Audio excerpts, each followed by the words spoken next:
네, 이재명 대통령에 대한 허위 사실을 유포한 혐의를 받고 있는 모스탄 교수가 출석 일자 변경을 요청했습니다. 모스탄 교수 오늘 출석할 예정이었는데 언론 노출을 이유로 기피를 했는데요. 취재기자 연결해서 내용을 좀 들어보도록 하겠습니다. 이수빈 기자, 오늘 경찰 조사 결국 불발된 거죠? 네, 그렇습니다. 오늘 오전 10시 모스탄 교수에 대한 경찰의 첫 피의자 조사가 예정돼 있었지만 결국 이뤄지지 않았습니다. 탄 교수는 사진 한 장이라도 찍힐 가능성이 있으면 출석하지 않겠다는 뜻을 경찰에 전한 것으로 파악됐습니다.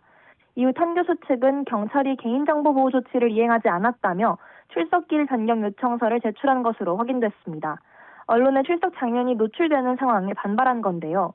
탄 교수 출석을 앞두고 취재진들은 서울경찰청 앞에서 포토라인을 설치하고 탄 교수를 기다렸고, 경찰도 정문 앞에 바리게이트를 세우고 경비 인력을 배치하는 등 현장 상황에 대비했습니다.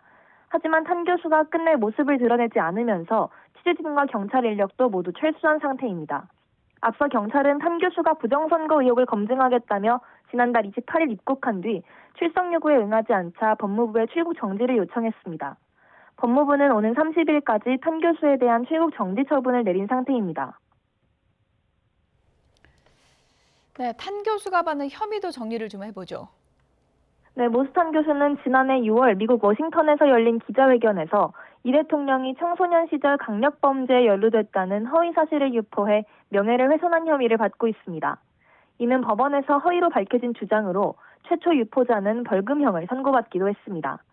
경찰은 당시 기자회견 발언이 SNS 등을 통해 국내로 전파된 점에 주목해 정보통신망법상 명예훼손 혐의를 중심으로 수사를 진행하고 있습니다. 앞서 경찰은 지난 4월 허위사실 적시 명예훼손 혐의로 고발된 탄 교수 사건을 공소권 없음으로 판단해 불송치했습니다.